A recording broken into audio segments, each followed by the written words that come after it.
रोग जो मेरे करुणा सागर शंकर जिसका निवारण ना कर पाए।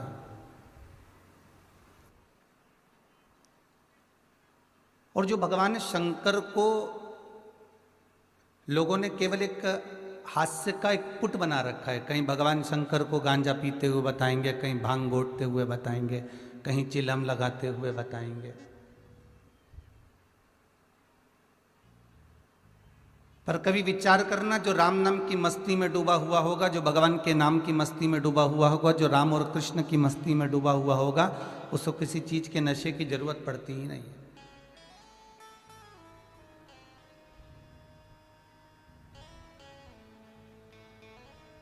अगर शंकर जी के पास में भांग रखी है, कई लोग कहते हैं भगवान शिव के पास में भांग रखते हैं, भांग का श्रृंगार होता है, शंकर जी को भांग चढ़ती है, तो भाई शिव महापुराण को उठाकर तो देखो, शंकर की कथा को श्रवण करके तो देखो कि शिव जी के पास में भांग क्यों रखी है।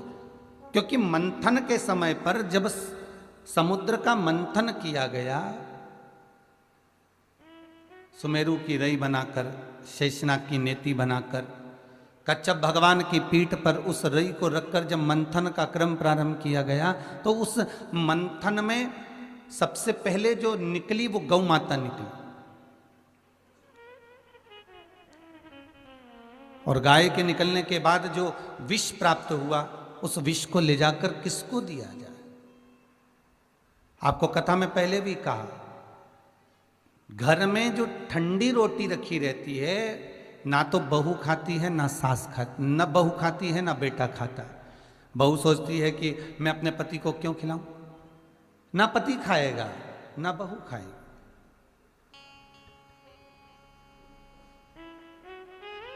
अब वो ठंडी रोटी बहुत समय से रखी हुई है, विचार करा जाए कि ये ठंडी रोटी का करे क्या। तो सास का एक नियम है, रोज बहू जब घर में रसोई घर में खाना बनाती है तो सास एक राउंड रसोई घर में लगा कर जाती है, एक बार घूम कर जाती है। सास को रसोई घर से कोई दिक्कत नहीं है कि बहू क्या कर रही है, क्या बना रही है, उससे तकलीफ नहीं है। सास को यह देखना है कि रोटी कितनी बची, सास को यह देखना है कि सब्जी कितनी बची। और सास जो रोटी बची हुई होती है, जब गरम गरम भोजन बहू लाकर सास के सामने रखती है, मम्मी लो भोजन कर लो, तो सास कहती है बेटा दाल अच्छी बनी है, मुझे ठंडी रोटी ला दे। क्योंकि सास को मालूम है ठंडी रोटी ना बहू खाएगी ना अपने पति को खाने देगी, और मैं भी अपने पति को खाने नहीं दूंगी। ये रोटी बाद में या तो कुत्ते को डाल दी जाएगी, या रोड पर फेंक दी जाएगी, या फिर कोई बिल्ली को डाल दी जाएगी, या कहीं गाय को दे दी जाएगी। घर का नुकसान क्यों हो? क्योंकि घर की माँ ने एक एक ईंट जोड़ जोड़ कर ये घर बसाया है, तो वो चाहती है कि ये ठंडी रोटी मैं ही खा लूं। तो वो घर का जो बुजुर्ग होता है, घर का जो बड़ा होता है, घर की ठंडी रोटी उसी के हक में जाती है, उसी के हिस्से में जाती है। उसी तरह जब मंथन में लक्ष्मी जी निकली, भगवान के हिस्से में चली गई। मंथन में अमृत निकला, 33 कोटि देवताओं के हिस्से में चले गया। और मंथन में गौ माता निकली, वो देवहित में चली गई। पर मंथन में जो विष निकला वो महादेव के हक में आया, क्योंकि देव अधिदेव महादेव ये देवताओं के भी देव हैं। अर्थात भगवान नारायण हो, ब्रह्मा हो, इंद्र हो, आदिक आदिक जितने देवता, जितनी देवियां, ये जितने देवी देव हैं, इन सब का अगर जगत में कोई पिता है, जगत का कोई देव है, तो वो महादेव ही है। महाराज जो अमृत पिए वो देव है, और जो विष पिए वो महादेव है। क्योंकि विष पीना कोई सरल नहीं है।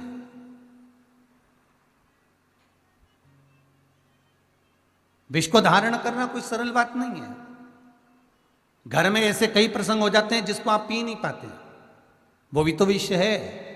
थोड़ा सा दुख आया, थोड़ी तकलीफ आई, थोड़ा कष्ट आया, थोड़ा रोग आया, थोड़ी बीमारी आई, थोड़ा सा तकलीफ आ गई, अरे पी लो ना उसको, थोड़ा रुको तो, शांति तो रखो। भगवान पर अगर विश्वास है, और मेरे देव अधिदेव महादेव पर अगर भरोसा है, मेरे विश्वनाथ पर अगर भरोसा है, तो दुनिया में अगर दुख भी आ गया, हाँ ये जरूर है कि हमारे कर्म के अनुसार दुख तो सामने आएगा और वो हमको भोगना पड़ेगा। पर उस दुख को भोगो मना नहीं है, पर टूटो नहीं।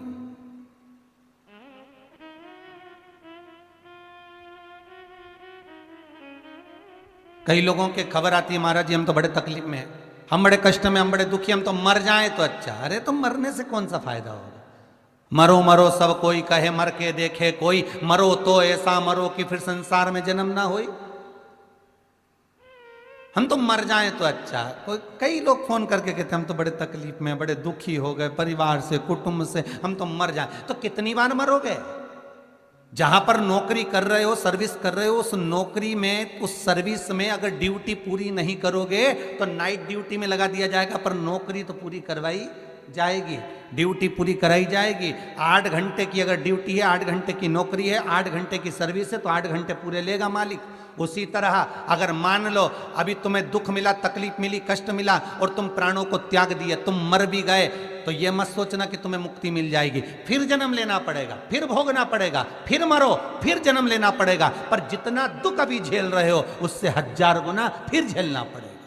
इसलिए नौकरी पूरी कर कर जाइए, अपना कर्म पूरा कर कर जाओ, अपनी ड्यूटी पूरी कर कर जाओ। और जितना अपना नौकरी, अपनी सर्विस, अपनी ड्यूटी पूरी कर कर जाओगे तो रात को नींद जो लोगे वो चैन की लोगे।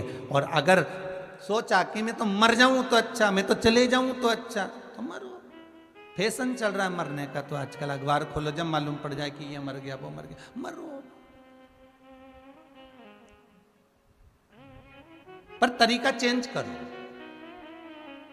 ये जहर खाकर मर जाना, रस्सी बांधकर मर जाना, कुएं में डूब के मर जाना, ये थोड़ा चेंज करो। अब की बार अगर मरने की प्लानिंग आए तो ये चेंज करना है कि मैं भजन करते करते प्राणों को त्यागूं, जिससे मेरा अगला जन्म ही नहीं हो। मैं स्मरण करते करते, मैं भगवत भजन करते करते, मैं नाम जाप करते करते, मैं नाम कीर्तन करते करते, मैं भगवान शिव की आराधना करते करते, मैं शंकर का अनुमोदन करते करते मैं भगवत चित्त को धारण करूं।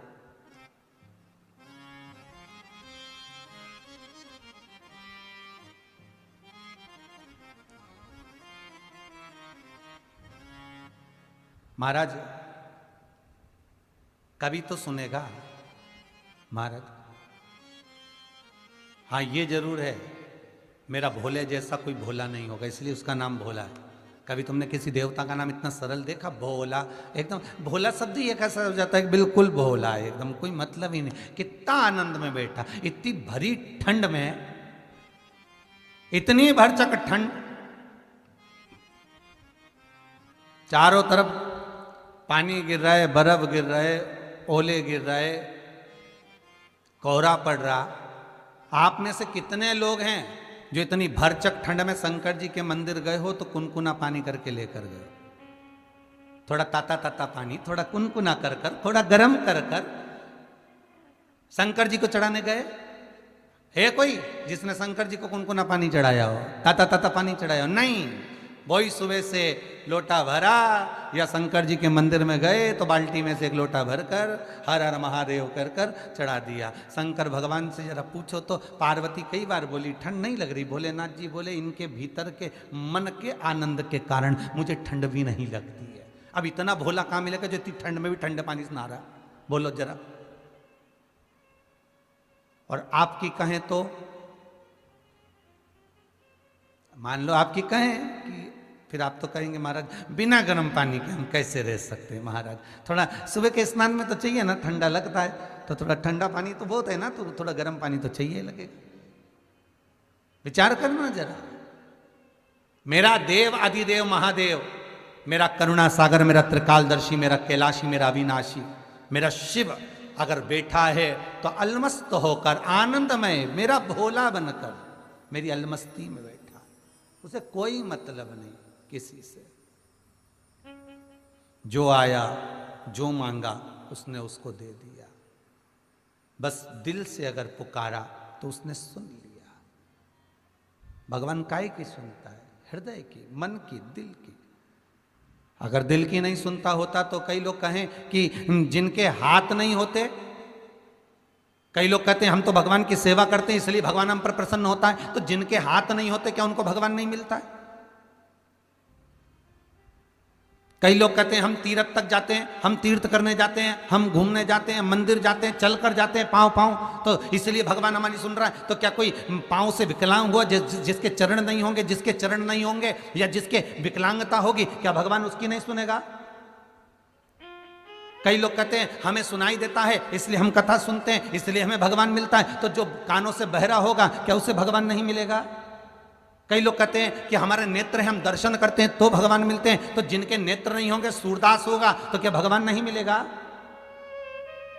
भगवान इंद्रियों के बल पर नहीं मिलता कि चरण होंगे तो भगवान मिलेगा, हाथ होंगे तो भगवान मिलेगा, कानों से सुनाई देगा तो भगवान मिलेगा, नेत्रों से दिखाई देगा तो भगवान मिलेगा, नासिका के श्वासों से सुगंध ली जाएगी तो भगवान मिलेगा। भगवान इन इंद्रियों से नहीं मिलता। भगवान केवल निर्मल मन सो मोहि पावा, मोहि छल छिद्र कपट न भावा। भगवान केवल निर्मल चित्त से, निर्मल वृत्ति से, निर्मल मन से प्राप्त हो जाता है। फिर वही बात आ गई महाराज, कैसे कपड़े पहनूं कि मैं सुंदर लगूं? कभी विचार करना, कर्म कौन सा करूं कि भगवान को अच्छा लगे? कपड़ों से भगवान पसंद नहीं करेगा, वस्त्र और आभूषण से भगवान पसंद नहीं करेगा। आप कितने सुंदर हो वो देखकर भगवान पसंद नहीं करेगा। भगवान की अगर प्रसन्नता है तो आपका मन कितना सुंदर, आपकी वृत्ति कितनी सुंदर है, आपका दिल कितना सुंदर, आप भगवान को किस भाव से रिझा रहे हो।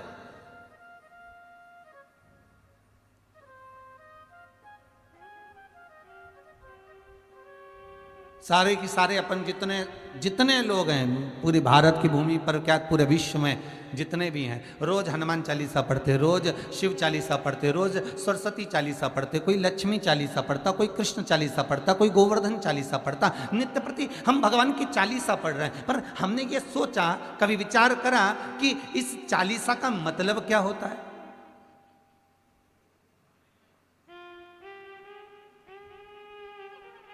बोलो रे भाई, चालीसा का मतलब क्या है? केवल 40 श्लोक, 40 लाइनें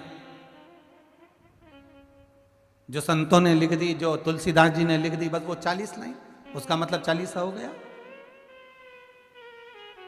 आस्था चैनल के माध्यम से जितने घर बैठकर कथा सुन रहे हो, फेसबुक यूट्यूब पर जितने लोग कथा श्रवण कर रहे हैं, चालीसा का मतलब क्या है? खूब पढ़ रहे हो, जितने पढ़ रहे हो, जितने टीवी के सामने बैठे हो, जितने मोबाइल हाथ में लेकर कथा सुन रहे हो, और जितने यहां बैठकर सुन रहे हो, सब चालीसा पढ़ते हो। तो चालीसा का मतलब क्या है?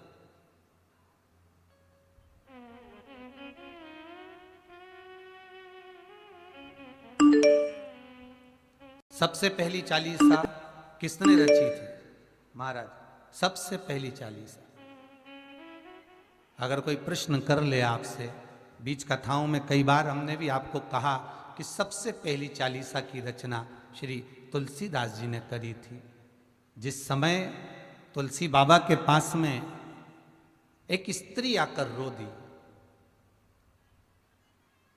नैनों से जल बह रहा है उस स्त्री के, और तुलसी बाबा भगवान की भक्ति में डूबे, राम नाम का स्मरण कर कर, रामचरितमानस का स्मरण कर कर गंगा के घाट से निकल कर जा रहे हैं, और वो स्त्री तुलसीदास जी के सम्मुख में आकर रुदन कर दी, तुलसीदास जी के सामने आकर रो दी, नैनों से अश्रु बह रहा है। क्या हो गया? मेरा पति। तुलसीदास जी को लगा क्या पता क्या बोलना चाहती है। अरे हुआ क्या? मेरा पति, मेरा पति 4 बार वो माता कहती है। तुलसीदास जी पूछते हैं हुआ क्या, ये तो बताओ। कोई कह रहा है कि मेरा पति मर चुका है। अरे क्यों चिंता करती है, गंगा का जल ले और शिव का स्मरण कर। तुलसीदास जी कहते हैं शंकर विश्वास रूपीणो, शिव विश्वास है, शिव का स्मरण कर, जा ये गंगा का जल लेकर तो शंकर जी का नाम लेकर तेरे पति पर छीट पिला। कौन कहता है कि तेरा पति मर गया? अगर कुछ ज्यादा दुख भगवान देता है तो किसी सदगुरु के चरणों में भेज देता कि ये मार्ग बता देगा, ये तेरे कष्ट का निवारण कर देगा। अगर कोई दुख आया, कोई तकलीफ आई, कोई कष्ट आया तो किसी सदगुरु की शरण में, किसी संत की शरण में, किसी ज्ञानी की शरण में भगवान भेज देता है, जा वहां पहुंच जा, होगा। क्यों चिंता करती है? ये जल ले जा। अब और रुदन इतना कि पति चले गए और बाबा कह रहे हैं कि गंगा का जल ले जा रही, गंगा तो अविरल बह रही है। पर कहा निर्मल मन सो मोहि पावा। भक्ति अगर विश्वास प्रबल है, भरोसा अगर दृढ़ है और विश्वास अगर दृढ़ है, तो पत्थर में से जब भगवान प्रकट हो जाता है तो गंगा का जल भी अपना काम कर जाता है, अगर विश्वास है।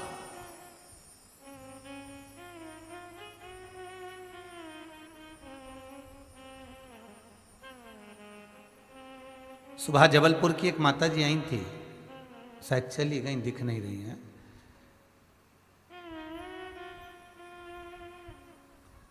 यहां पे जो लोग खड़े थे उनके सामने उन्होंने एक शब्द कहा था कि महाराज जी बस शुगर बहुत ऊंची नीची हो रही थी, कथा एक बार सुन ली, आपने कहा था बेलपत्र चढ़ी हुई शिव जी की खाना है, बस पाई, आज संपूर्ण तरह से सुखी हो गई। जहां इंजेक्शन लगते थे रोज लगाकर खाना खाती थी वो सब बंद हो गया। ये बाबा की कृपा। भरोसो दृढ़ इन चरणन केरो, श्री वल्लभ नक्षचंद्र छटा बिन सब जग माही अंधेरो। अगर विश्वास है तो शिव है। अकाल मृत्यु वो मरे जो काम करे चंडाल का, और काल उसका क्या बिगाड़े जो भक्त हो महाकाल का। जो शंकर की उपासना करता है, जो शिव की आराधना करता है, वो दुख कैसे पा सकता। आया मान लो कर्म के दंड के अनुसार दुख आ भी गया तो बाबा उसको हर लेगा, धीरे धीरे हरता है। भगवान कोई तुम सोचो कि बिल्कुल तुम आज के जमाने के लोगों को तो एकदम चमत्कार चाहिए कि हमको तकलीफ ही न तुरंत मिट जाए, तो भगवान कहता है मैं भगवान हूं। और भगवान का मतलब होता है तेरे भवन के अंतर्गत गमन करने वाला, रहने वाला, तेरे भीतर, तेरे अंदर, तेरी चित्तवृत्ति में, तेरे मन के अंदर।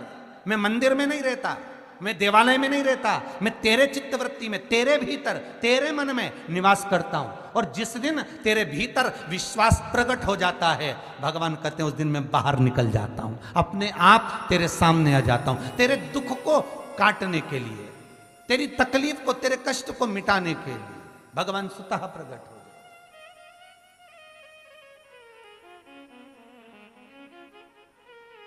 जब राम जी महाराज ने सेतु बनाने की विचार करा, कब करा?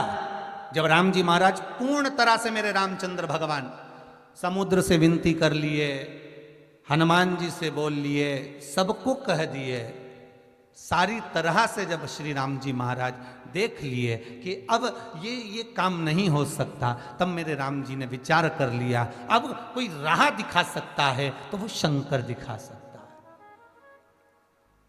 तो लंका में चढ़ाई करने से पहले, सेतु बांधने से पहले भगवान शंकर की स्थापना कर दी, शिवलिंग की प्राण प्रतिष्ठा कर दी, शंकर के शिवलिंग को विराजमान कर कर पूजन कर दी कि हे भोलेनाथ, अब मार्ग कोई नहीं बता सकता, आप बता सकते, अब आप प्रकट होइए। और जब इस मन से, इस चित्त से, इस वृत्ति से विश्वास जब प्रकट होता है तो वो एक बिंदु के रूप में प्रकट होता है। बस सामने मेरा शिव आ गया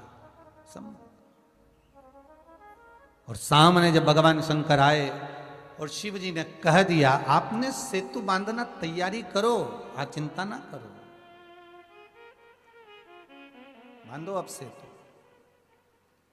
तो महाराज विश्वास हमें प्रबल करना है, हमारा भरोसा, हमें दृढ़ता, हमें प्रखर करना। आज के जमाने में लोग बहुत जल्दी डिग जाते हैं, बहुत जल्दी डोल जाते हैं। तुरंत थोड़ा सा दुख आया, तकलीफ आई, कष्ट आया, यहां चले गए, वहां चले गए, पहले इनसे कह दिया, उनसे काम नहीं बना, उनसे कह दिया, उनसे काम नहीं बना, उनसे कह दिया, उनसे काम नहीं बना, उनसे कह दिया। सारे जगत में जब डोल लिए, सारे जगत में जब विनती कर ली, सारे जगत में जब घूम कर आ गए, तब अंत में तब भगवान के पास आकर बैठे। और निवेदन यह है, शिव महापुराण ये कहती है, 24,000 श्लोकों की श्रृंखला ये कहती है, 12 संहिताओं का ये सुख कहता है कि सबसे पहले अपने मन की बात अपन भगवान को जाकर कह दें, अपने इष्ट देव।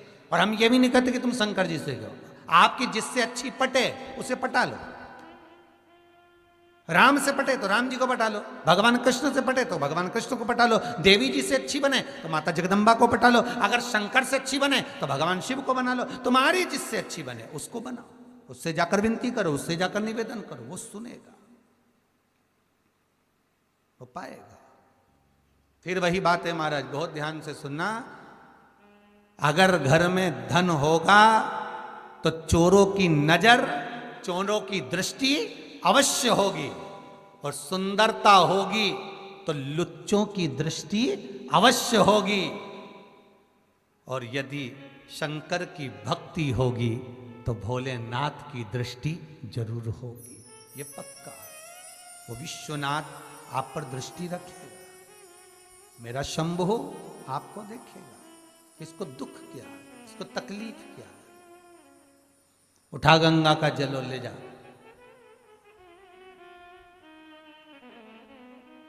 उठा गंगा का जल। स्त्री कहती है तुलसीदास जी के सामने, सबसे पहली चालीसा की रचना तुलसी बाबा करें, इधर देखिएगा कथा पर। उठा गंगा जल और चली जा। तो स्त्री कहती है कि ये गंगा का जल तो मेरा पति भी घाट पर पड़ा है गंगा के। मैक्स फ्रेश चारकोल, मेरा पति गंगा के घाट पर ही पड़ा है, और मैंने कई बार गंगा का जल उस पर डाल भी दिया है, पर वो उठ नहीं रहा। मैंने कई बार गंगा का जल डाला पर वो उठा नहीं। मैंने कई बार गंगा का जल छीट दिया पर वो उठ नहीं रहा। सब कह रहे हैं वो मर चुका है, वो मर गया। तुलसीदास जी बोले, अरे विनती को स्वीकार कर, तू गंगा का जल उठा और ले जा। तो यही तो गंगा बह रही है उस घाट से।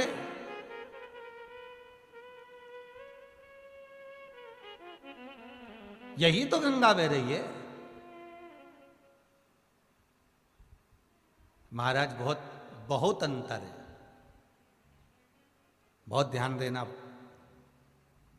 जब तक विवाह नहीं होता ढेरों लड़कियां देखी जाती है, जब तक विवाह नहीं होता ढेरों लड़के देखे जाते हैं, पर जिस समय पर विवाह हो जाता है लड़की न अन्य लड़के को देखती है, न अन्य लड़का किसी अन्य लड़की को देखता है। किसी लड़की को संबंध बन गया, पति पत्नी का संबंध हो गया। उसी तरह गंगा तो अविरल बह रही है, पर किसी सदगुरु ने, किसी संत ने अगर कह दिया कि तू गंगा का जल ले जा, मतलब अब यह संबंध पक्का हो गया।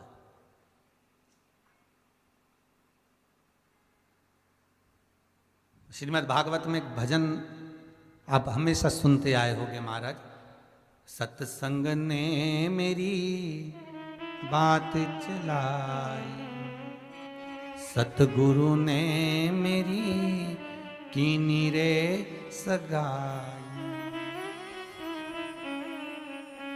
गुरु को बुला के मेरे फेर डलवा दो, और मुझे मेरे कान्हा की दुल्हन बना दो।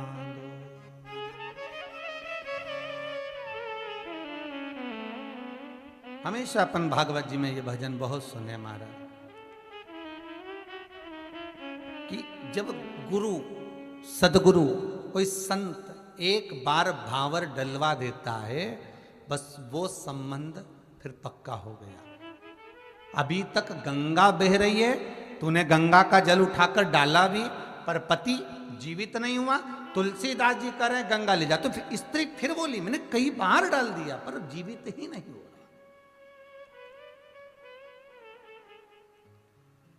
अच्छा, किसी को कोई बता दे सियोर वाला महाराज ये बोला है और तुम्हें ये उपाय कर लो, तो हम तो कब से दिया लगा रहे हैं परिंडे के पास, हम तो कब से मंदिर जा रहे हैं, हम तो शंकर जी के मंदिर कब से जा रहे हैं, पर अभी तक तो फायदा ही नहीं हुआ, हम तो कब से कर रहे हैं, और तुम तो अब बता रही हो, हमने तो कितनी बार कर लिया। अब बताया ना, अब जा।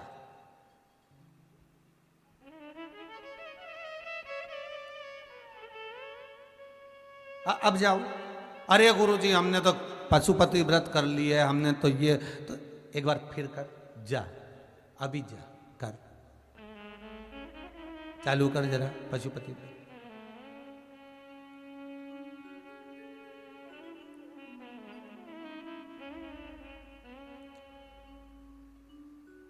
अब फिर बोली गुरुजी, बीच में जब फोन आए कई लोग, हमें नवरात्रि आने वाले, तो हम सोमवार का व्रत और नवरात्रि का व्रत एक साथ कर सकते हैं। हमने कहा बहुत बढ़िया।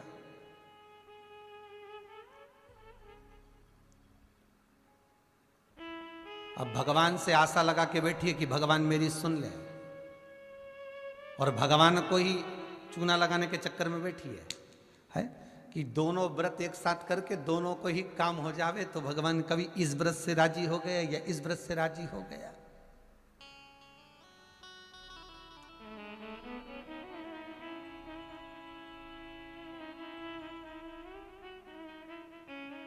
महाराज जाओ, ये गंगा जी का जल उठा लो और ले जाओ, पति पे छीट दो। विश्वास अभी भी नहीं जागा उसको, उस स्त्री का विश्वास देखिए अभी भी नहीं जागा। और विश्वास ना जागा तो फिर कह रही है बाबा अगर आप चलो ना, आप कह रहे हो कि पति जीवित हो जाएगा, तेरा अखंड सौभाग्य हो जाएगा, तो एक क्षण के लिए आप चलकर हाथ रख दोगे ना तो काम हो जाएगा। तुलसीदास जी ने कितनी सुंदर बात कही उस नारी से, माता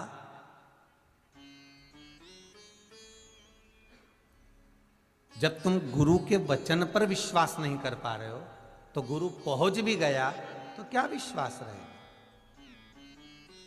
क्या विश्वास। माता केवल आप ये जल ले जाओ और आप छीट दो, ले जाइए जल उठाकर। अब सोचा, अब ले जाती हूं। और फिर भी कह रही है गुरुदेव कुछ कृपा। गुरुजी के उठा लो, पानी का लोटा भरकर लेकर गई, पति पर छीटा, पति जीवित हो गया। पति तो जीवित हो गया, अकबर को सूचना मिल गई, और अकबर को सूचना मिली कि एक संत ऐसा है कि मरे हुए को भी जिंदा कर देता है। अकबर ने कहा बुलाओ उसको, हमारे राज्य में हमारे क्षेत्र में ऐसा संत कि मरे हुए को जिंदा कर दे तो वो तो हमारे पास रहना चाहिए। मान लो हम कभी मर गए तो हमारी पत्नी उससे कह के हमें जिंदा तो करा देगी। बुलाओ जरा संत को। तुलसीदास जी आए अकबर के यहां। महाराज, अकबर ने कहा हमने तुम्हारा बहुत नाम सुन रखा है। जी महाराज, तुम मरे हुए को जिंदा कर देते हो। तुलसीदास जी बोले तो कोई हो सकता है क्या कि मरे हुए को जिंदा कर दे कोई? नहीं नहीं, घाट पे एक महिला आई और उसका पति मर चुका था और तुमने जिंदा कर दिया। अरे तुलसीदास जी कहे महाराज ये तो व्यर्थ की बात है, वो तो बेचारी रोती हुई आई थी, मैं गंगा का स्नान कर कर आ रहा था, हाथ में गंगा जल था मेरे पास में, बाजू में रामचरितमानस थी, भगवान राम का नाम लेते हुए आ रहा था। अब उसको रोता हुआ देखकर मैंने कहा काहे को चिंता करती, तेरा पति जीवित हो जाएगा, बस इतना कहा। और वो पानी लेकर चली गई और छीट दिया, जीवित हो गए। हो सकता है उसकी श्वास कहीं अड़ गई होगी और उसने पानी पिलाया और बच गई होगा। महाराज मेरा कोई भाव नहीं, पूरे नगर में बात हो रही है कि आप मरे हुए को जिंदा कर देते हो। प्रैक्टिकल करवा, एक मुर्दा लेके आओ, मुर्दा रख दिया, तुलसीदास जी का इसको जीवित करो। तुलसीदास जी बोले ये तो कभी हो ही नहीं सकता, मरे हुए को कौन जिंदा करे? नहीं नहीं नहीं, जिंदा तो करना पड़ेगा, जीवित करो। अगर ये जिंदा नहीं हुआ तो तुम मरे। तुलसीदास जी के अच्छे फंसे दादा, बताओ।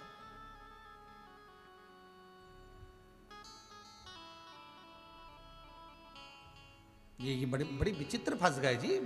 होता है ये, उसी में का हाल हो गया। जैसे एक संत जा रहे थे तीर्थ करने के लिए तो चेले को छोड़ गए आश्रम में कहा चेला तुम यहीं रहना, शालिग्राम जी की सेवा करना। जी गुरुदेव। अब इतने बड़े शालिग्राम, अब उनकी सेवा करता। एक दिन चेला आम के पेड़ के नीचे सोया, ऊपर दिख गया आम। अब उसने सोचा राम जी आम तो बड़ा सुंदर लग रहा है पर चढ़ना नहीं आता, तोड़े कैसे? अब वो आश्रम में कोई पत्थर मत्थर भी नहीं दिखा। अब वो गए तो अंदर से शालिग्राम जी को लिया, जो दिया धर के, तो आम तो नीचे आ गए, शालिग्राम जी ऊपर रह गए। अब शालिग्राम जी ऊपर रह गए। अब इसने सोचा राम जी बड़ी आफत पड़ी, शालिग्राम जब नीचे कैसे आए? तो आम तो खा लिया, शालिग्राम जी ऊपर। ये आराम से 2-3 दिन बाद संत आ गए गुरुजी। गुरुजी ने कहा क्यों छोरा? चेला, हाँ जी गुरुजी। शालिग्राम जी कहाँ गए? चेला बोला गुरुजी रोज चंदन घिसते थे, उनको लगाते थे, वो घिसा हुआ चंदन लगा लगा के शालिग्राम जी ही घिस गए, हमको लगता है कि वो अपने आप गायब हो गए। ऐसा होता है? हाँ गुरुजी, पता नहीं अब कहाँ चले गए। एक दिन आम के पेड़ के नीचे गुरुजी बैठे थे, हवा जम के चल गई। शालिग्राम जी नीचे, गुरुजी ऊपर।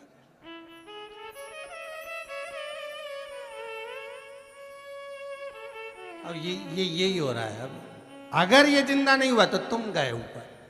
तुलसीदास जी सोचे बड़ी आफत हो गई राम, अब ये मुर्दे को कौन जिंदा करेगा। मुर्दे को तो वापस भेज दिया, अंतिम संस्कार करवाया अकबर ने। अकबर कहने लगे हमें कोई चमत्कार दिखाओ, चमत्कार दिखाओगे तो बचोगे।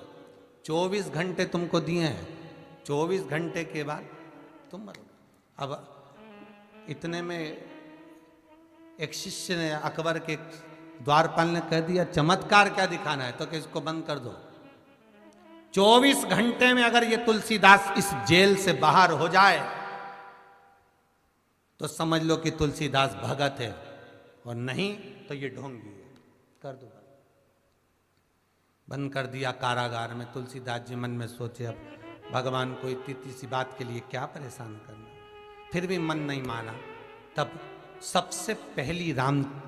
सबसे पहली चालीसा तुलसीदास जी ने उस कारागार में, उस कैद में एक एक चौपाई लिखकर प्रारंभ कर दिया महाराज।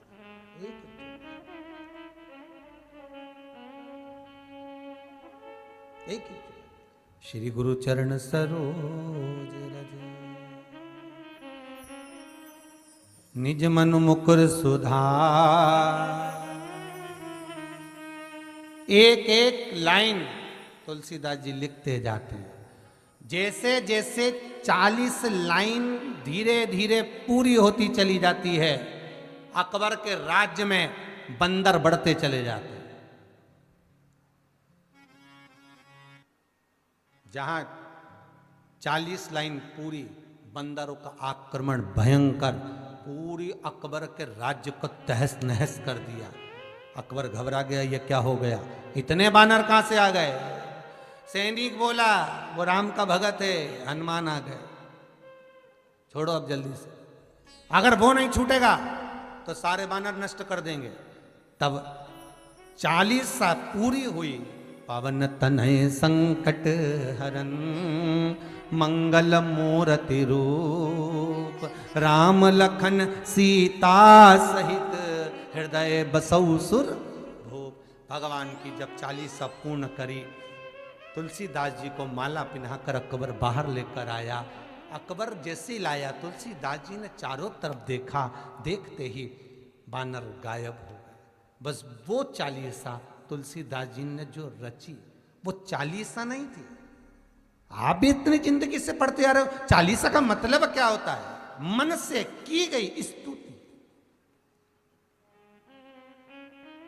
मन से पुकारा गया हो भगवान को, दिल से पुकारा गया हो भगवान को। केवल मतलब ये नहीं कि 40 लाइन होना चाहिए भगवान को पुकारने के लिए। आप बस निवेदन इतना है कि भले नेत्र नहीं हो, भले हस्त ना हो, भले चरण ना हो, भले चित्तवृत्ति, पर मन, ये दिल, ये वृत्ति, ये भगवान को दे दीजिए। आप दिल से एक बार भगवान शिव को पुकारो, तुम दिल से एक बार भगवान को बुला कर देखो, भगवान सम्मुख में खड़े मिल जाएंगे। बस उसे प्रकट करना है।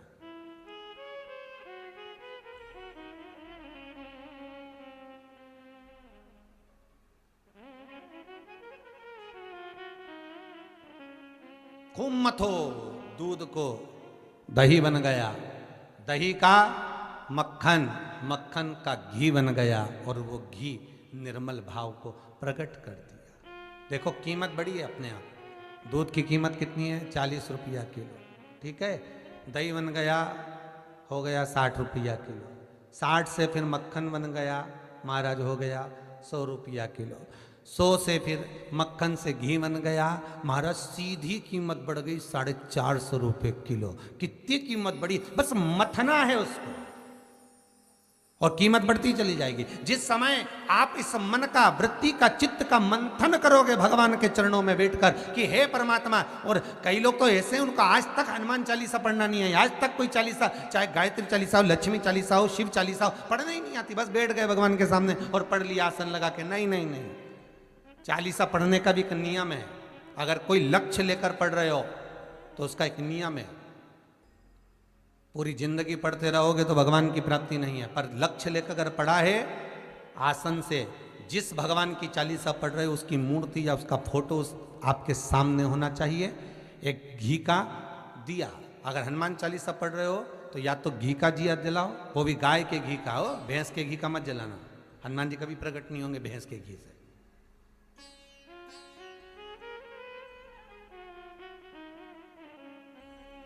फिर वही वाली बात आ गई जो पहले कथा में कहा, अपने लिए अच्छा वाला घी छाट के लाना, अच्छी कंपनी का लाना, और जब यज्ञ करने बैठे, पूजन करने बैठे, हवन करने बैठे, भगवान का कोई पाठ पूजन करवाई, पूजा वाले दुकान पे बोलना कि पूजा का घी चाहिए। तो वो पूजा का सामान बेचने वाला भी इतना चतुर था, उसने पूजा का ही घी दिया। तो इन्होंने पूछा भैया ये घी कितने का? तो क्या 80 रुपए का? तो 80 रुपए का आधा किलो? तो क्या पूजा का है? विचार करिए जरा। अब और मांग कितना रही है? बस बेटा सीए में पास हो जाए भगवान, इसीलिए मेरा पूजन कराई। अब भगवान बोल रहा 80 रुपया का घी हमको लगा रही चूना, 80 रुपया का, और वो भी पूजन वाले की दुकान पे जाके।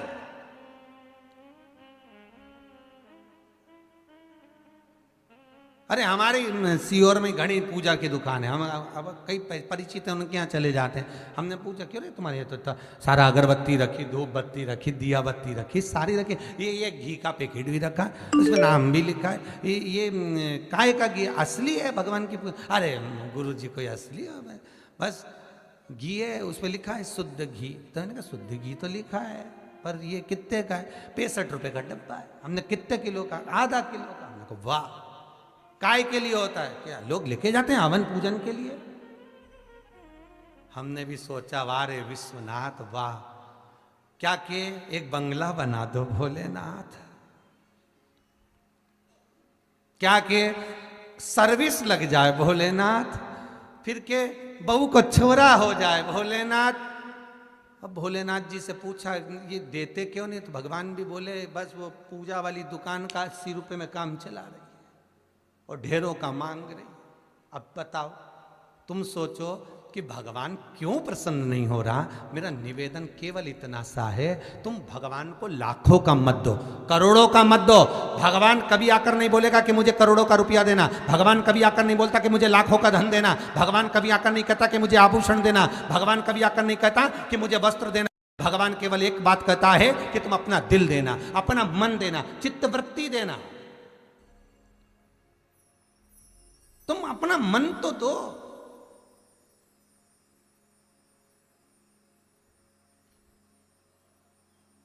अपना भाव, अपना दिल, अपनी वृत्ति, अपना चित्त भगवान को दो। पर महाराज वही तो नहीं दे पाते। दिक्कत तो वही है ना, सबसे बड़ी बात, तकलीफ तो यही है।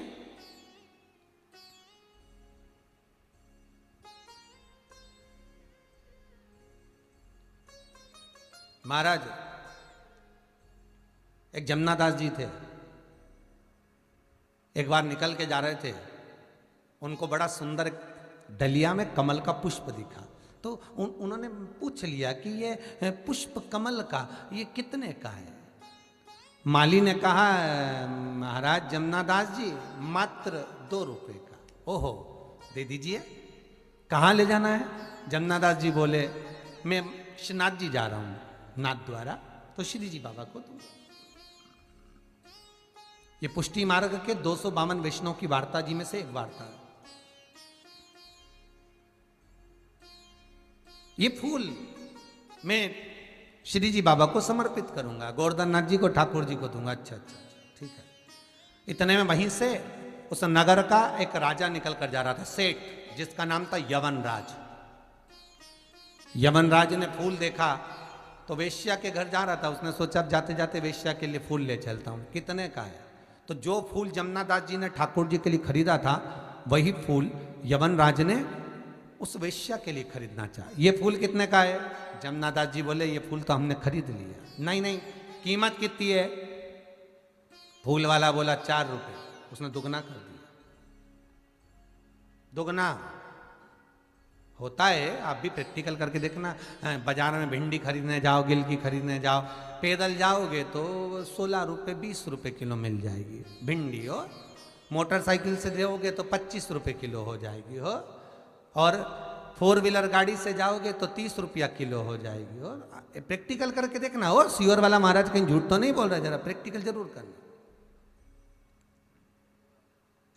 जो चीज बड़ी दुकानों पर महंगी मिल रही है, वही चीज छोटी दुकानों पर जाकर खरीद कर देखना, वही कंपनी, वही चीज वहां मिलेगी सस्ती।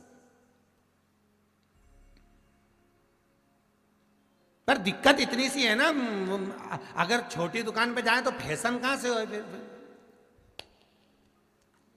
लगना भी तो चाहिए कि हम कोई चीज खरीद रहे हैं।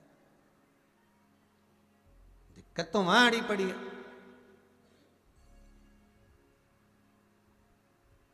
वहां फैशन भी रे, ट्राली भी ले, उसमें सामान रखता जाओ ट्राली में है। हमारे यहाँ तो सवेरे सवेरे ट्राली धके, इनके यहाँ तो रोज शॉपिंग मॉल में ट्राली धके, सब धर धुराए सो तो लेके फिर चले ना। महाराज माली ने कहा ये 4 रुपए का फूल है। यमनराज ने कहा ये फूल हमको दे दो। जमनादास जी का बोलते हैं ये फूल तो मैंने ठाकुर जी को दे दिया, ये फूल मैंने ठाकुर जी को दे दिया, अब ये फूल मैं आपको नहीं दे सकता, अब ये ठाकुर जी को दे दिया गया। अरे तो फूल तो यही है, कहां दे दिया तूने? बस मन से दे दिया, उसके लिए खरीदा, उसको हो गया।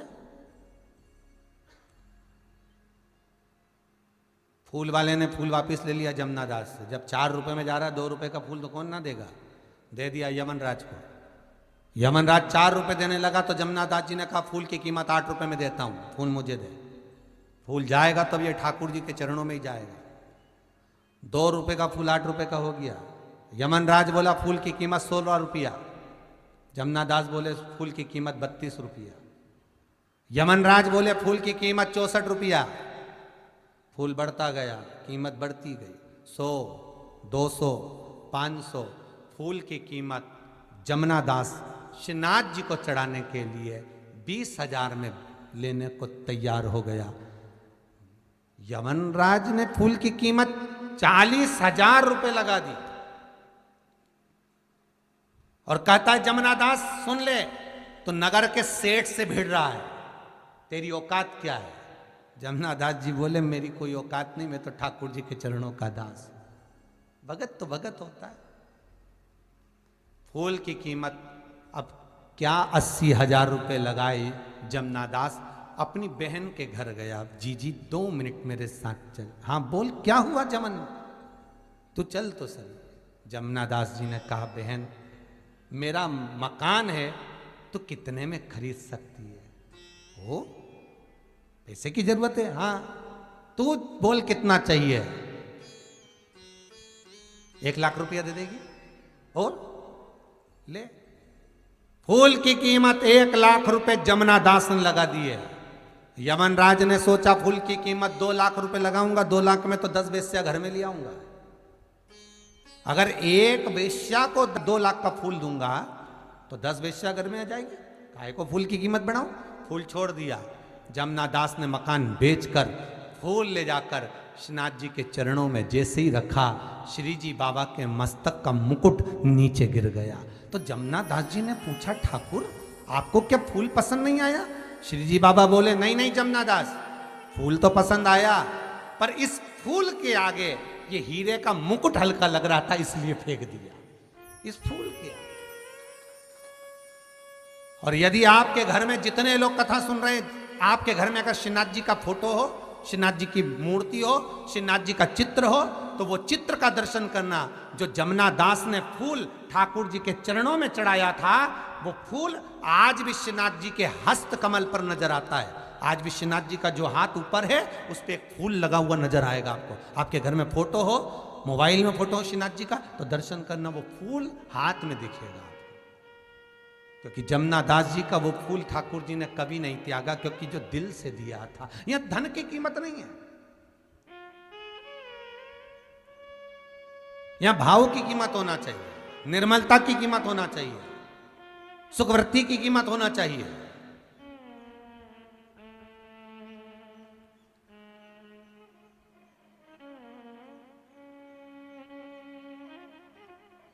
घी का दिया लगाइए अगर चालीसा का पाठ कर रहे हो हनुमान जी का, और बहुत ज्यादा संकट है, बहुत ज्यादा परेशानी है, तो हनुमान चालीसा का पाठ करो तो तिल्ली के तेल का दिया लगाओ, काली तिल के तेल का दिया, तिल का तेल का दिया, हनुमान जी के सामने आसन बिछाकर, बहुत तकलीफ है तो 3 पाठ प्रतिदिन करो, और एक आसन से जितने समय 9 बजे अगर आप बैठते हो पाठ करने तो 9 बजे ही बैठना है। 11 दिन तक प्रतिदिन 3 पाठ रोज करो। एक पानी का लोटा, कलश, तांबे का जल, अर्थात तांबे का लोटा हो, स्टील का लोटा हो, तुम्हारे पास जो कलश हो उसमें जल भरकर, एक सिक्का उसमें पटक कर, एक लौंग पटक कर प्लेट से ढक कर रख दो, और प्रतिदिन बस टाइम पर बैठकर पाठ करो। 11 दिन पूर्ण होंगे, जिस कामना से आपने पाठ करा है, बस वो सिक्का, वो लौंग कलश में से निकाल लो, जल का आचमन करो, और जिस काम के लिए करा है वो जल उस प्रयोग में ले लो। उस प्रयोग, किसी से बात करने जाना है तो वो जल पी कर जाइए, कोई से हाथ मिलाना है तो वो सिक्का, वो लौंग अपने हाथ में रखिए, अपने साथ रखिए।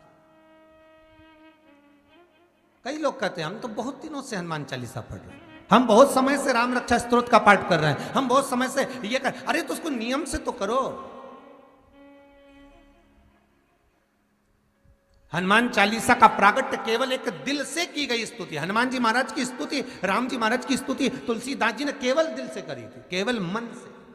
और ये नहीं कहते कि हनुमान चालीसा पढ़ोगे तभी भगवान, नहीं नहीं, आप दिल से अगर भगवान को पुकार लीजिए, आप दिल से पुकारो उसको, वो आएगा।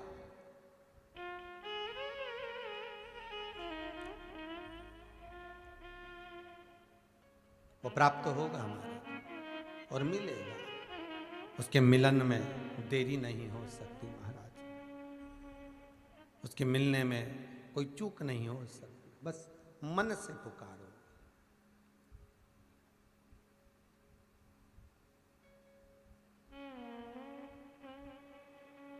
महाराज, मेरा कोई ना सहारा बिन तेरे, भोलेनाथ कांवड़िया मेरे, मेरा कोई न सहारा बिन तेरे, भोलेनाथ कांवड़िया मेरे, मेरा कोई न सहारा बिन तेरे, भोलेनाथ कांवड़िया मेरे, मेरा कोई ना सहारा बिन तेरे, भोलेनाथ कांवड़िया मेरे।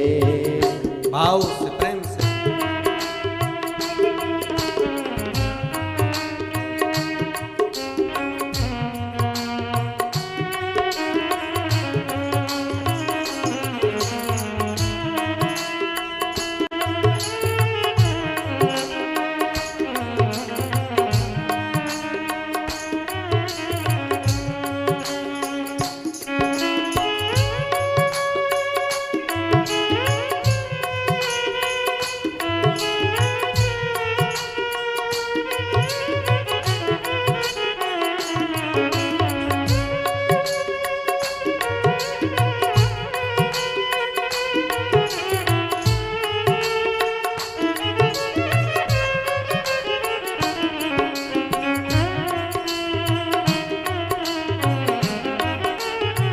हर भोले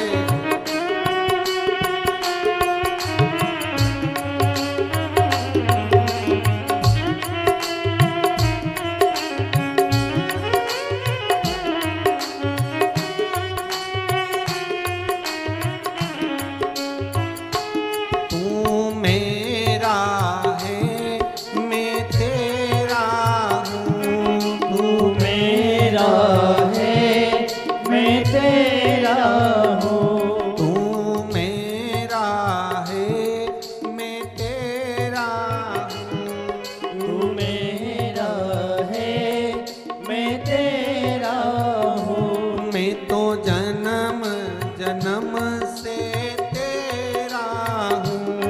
मैं तो जन्म जन्म से तेरा हूँ। मैं तो जन्म जन्म से तेरा हूँ।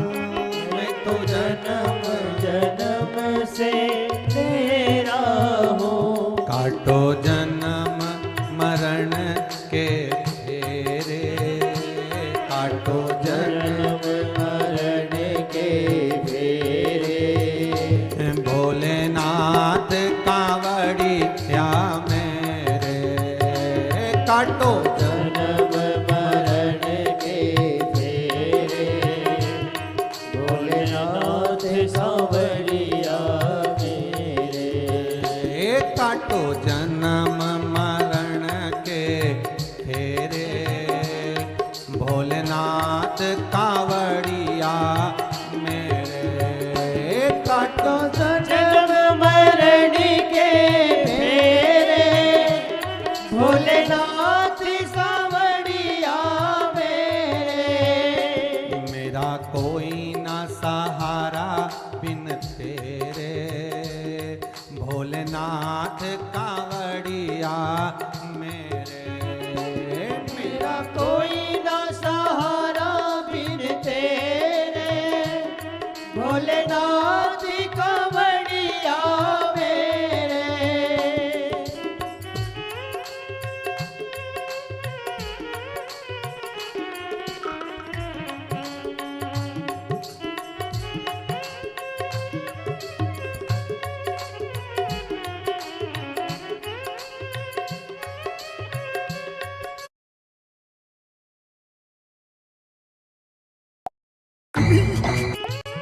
जितने टीवी के सामने बैठे हो दोनों हाथों से प्रेम से, और जितने पंडाल में बैठे हो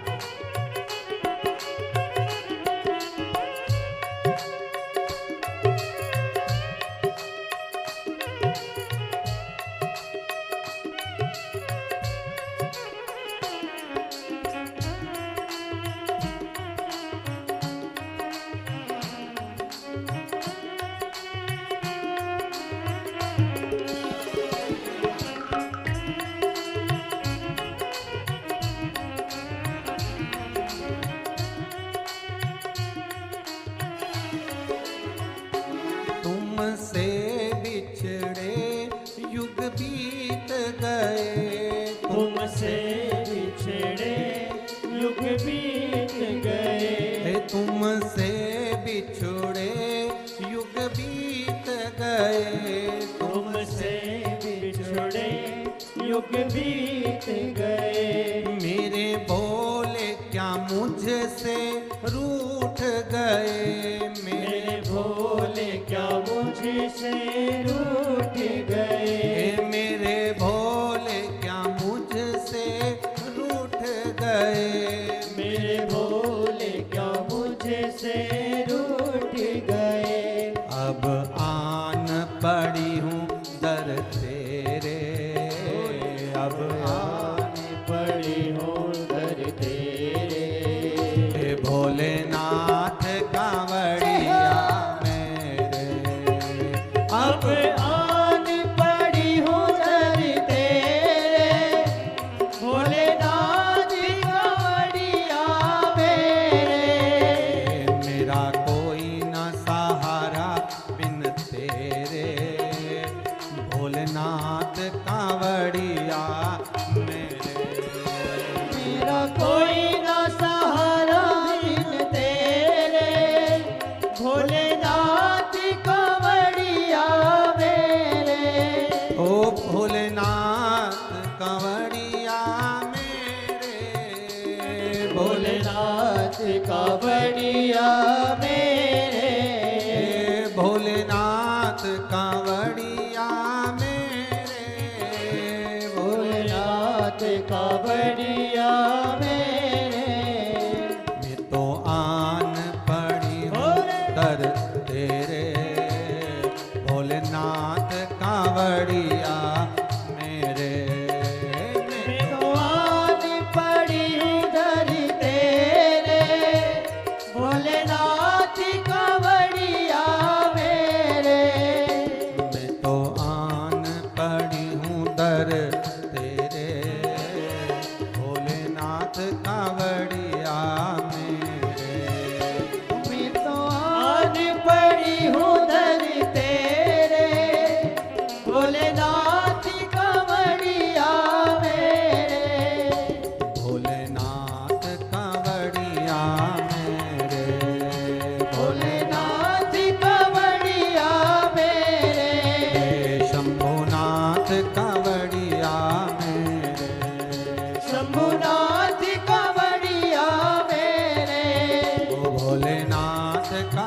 कावड़िया मेरे, भोलेनाथ कावड़िया मेरे, हर हर भगवान शिव ओघड़दानी, त्रिकालदर्शी, कैलाशी, अविनाशी मेरे शिव की कथा कर रही है। विश्वास रखकर तुम जो करोगे शिव प्रसन्न होगा।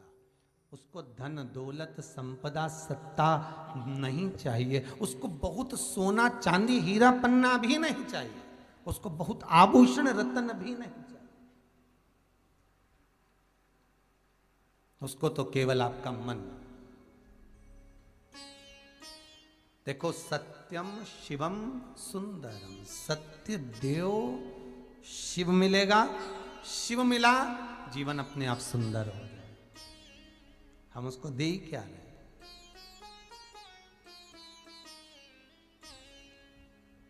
महाराज कथा के जो यजमान हैं रमेश चंद्र जी कौशल मार साहब देवास वाले,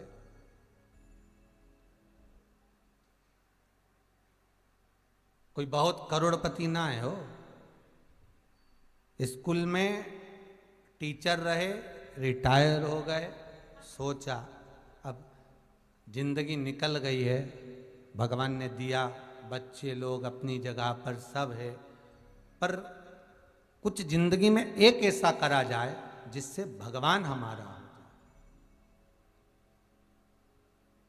तो कौशल जी जब मिलने के लिए आए तो उन्होंने एक बहुत अच्छा प्रश्न किया, गुरुजी कि जीवन का बहुत कोई ठिकाना नहीं है, कब प्राण छूट जाए। हमारी धर्म पत्नी की बहुत इच्छा रही है कि एक बार शिव महापुराण की कथा हो जाए और वो जीवन का आनंद हो जाए, बस शंकर की कथा हो। और हमारा तो आपसे भी निवेदन है, आती है, जितने श्रोता भाई बहन कथा को सुन रहे हैं, चाहे चैनल के माध्यम से सुने, चाहे यूट्यूब फेसबुक के माध्यम से सुने, जितने सुन रहे हो, तो मुझे उम्मीद है मेरा विश्वनाथ आपकी झोली जरूर भरेगा। आप जिस कामना से सुन रहे हो, आप जिस करुणा से, जिस कामना से आप श्रवण कर रहे हो, वो आपकी कामना बाबा विश्वनाथ पूर्ण जरूर करेगा। वो देने में तो कमी नहीं रखेगा। महाराज वही बात का ध्यान करिए, तेरे दरबार की बाबा निराली शान देखी है, तेरे दरबार की बाबा निराली शान देखी है, तुझे देते नहीं देखा पर झोली भरी देखी।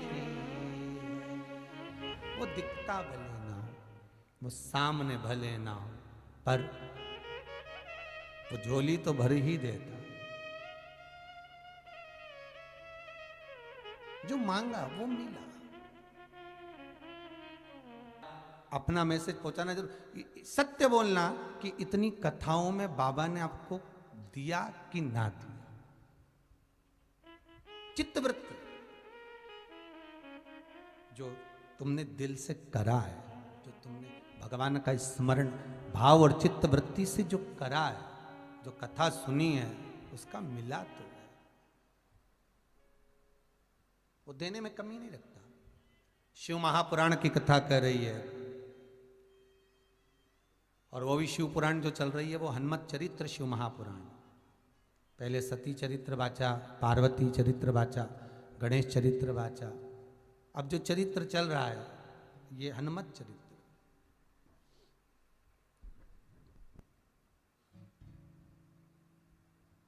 तुलसी बाबा का बताया गया वो जल, दिया गया वो जल, एक मृत्यु के घाट पर उतरा हुआ व्यक्ति को जीवित कर सकता है।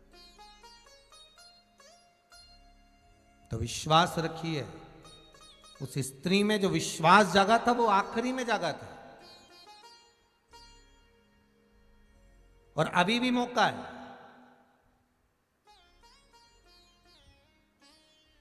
ये कौशल जी जो कथा करा रहे हैं, मुख्य यजमान, ऑनलाइन जो कथा चल रही है, वो तो यहां नहीं आए, उनके प्रतिनिधि के रूप में यहाँ पर प्रहलाद जी राठौर बैठे हैं समिति के। पर ये जो कथा चल रही है वहाँ बैठकर, देवास में बैठकर कथा का पूजन करना, कराना, तो ये जो क्रम चल रहा है, उनका शब्द ही यही था, गुरुजी प्राण कब चले जाए, कब जीवन समाप्त हो जाए, इस मृत्यु कब आ जाए, कब ये जीवन चले जाए, इसका कौन भरोसा। और अभी तो ऐसा कोरोना महामारी चल रही है कि जीवन का कोई ठिकाना ही नहीं है महाराज।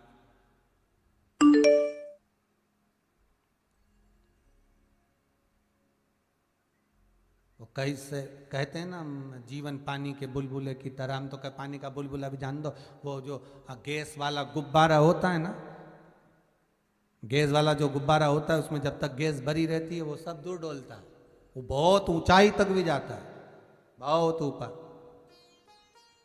और जब उसमें गैस खत्म तो वही गुब्बारा धीरे धीरे धीरे धीरे नीचे की ओर आ जाता है। बस जब तक गैस है डोल ली है, उसके बाद वापिस नीचे आ गया। और वो डोरी में बंधा होता है, वो डोरी खींच ली जाती है वापिस नीचे। बस यही मनुष्य का शरीर है, यही मानव देह। जब तक है जप लिए, फिर गए तो गए, गैस समाप्त, पास गई। शिव कथा कह रही है, भगवान शंकर का पावन चरित्र कर रहा है। ये शिव महापुराण कोई साधारण सी पुराण नहीं है।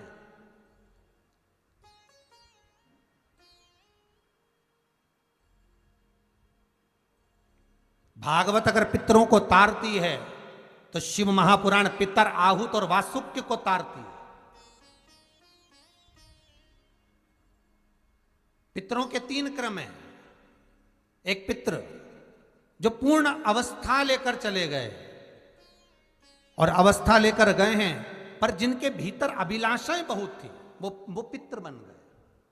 आहूत जो माता के गर्भ में आने के बाद कुंवारी अवस्था में मर गए, चाहे जन्म लेकर मरे हो चाहे गर्भ के अंदर मरे हो, वो आहूत बन गए।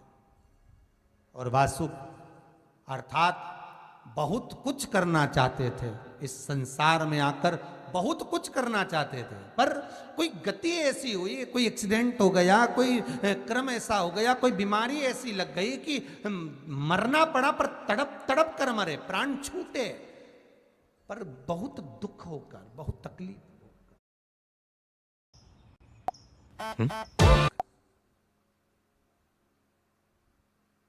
भागवत पितरों को तार देती है, पर शिव महापुराण की कथा, शास्त्र कहता है कि शिव महापुराण को श्रवण कर कर जाने वाला जीव, भले वो सुनने वाला नहीं बैठा, भले वो सुनने नहीं बैठा, जो जिसके पितर हैं, जिसके वासुक है, जिसके आहूत हैं, पर शिव पुराण कर रही है, जो श्रवण कर कर भी जाता है। और जिस मार्ग से श्रवण कर कर वो निकल रहा होता है, उस मार्ग में जितने अधोगति में मरे होते हैं, चाहे वो पितर हो, चाहे वासुक हो, चाहे आहूत हो, जितने अधोगति में मरे होते हैं, वो जीव भी तरते चले जाते हैं, मात्र जो श्रवण कर कर जा रहा है।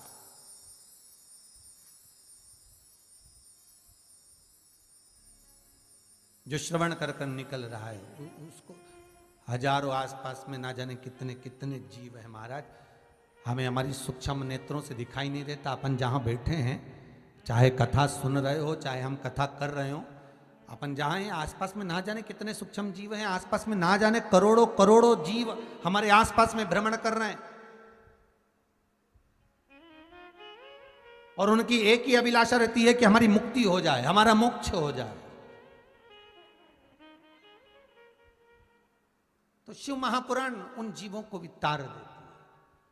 फिर कहा, अगर मान लो संपूर्ण शिव महापुराण की कथा श्रवण करने को ना भी मिली हो, संपूर्ण शिव महापुराण की कथा हम श्रवण ना भी कर पाए, तो शिव महापुराण की कथा कहती है मात्र एक क्षण, मात्र एक क्षण, आधी में पुनि आद, बस एक क्षण भी अगर शंकर की कथा का मिल गया तो वो जीवन का सुख प्राप्त हो जाता, वो जीवन का सुख प्रदान कर देता। महाराज उसी क्रम में शिव महापुराण में जो 12 संहिताएं हैं, 24,000 श्लोक हैं, एक बार देवऋषि नारद के मन में ये प्रसंग अड़ गया।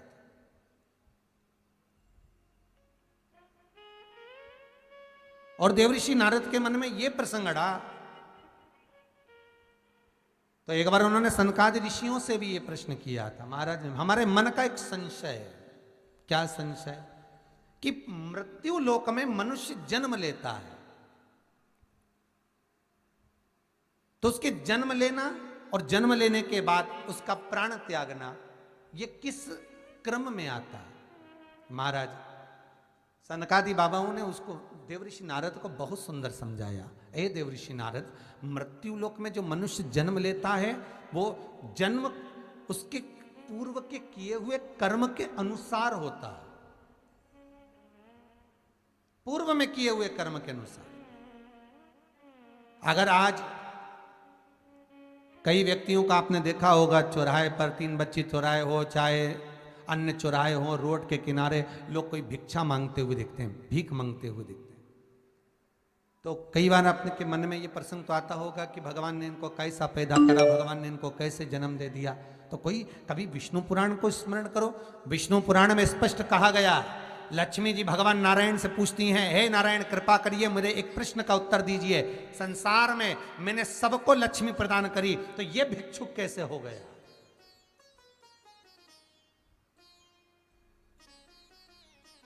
इसकी वृत्ति में भिक्षा पात्र मैंने दिया ही नहीं है। लक्ष्मी जी कहती हैं, जब मैं सबको धनपति बना दी, सबके पात्र में मैंने लक्ष्मी दी है, सबके भाग्य में मैंने लक्ष्मी दी है, तो ये भिखारी कैसे बन गया? ये भिक्षुक कैसे बन गया? भगवान नारायण कहते हैं, हे लक्ष्मी सुनो, एक ख्याति की पुत्री लक्ष्मी, बड़े ध्यान से सुनो, तुमने इनके भाग्य में लक्ष्मी तो दे दी, पर इनकी जो भिक्षावृत्ति है ये इनके कर्म से मिली है।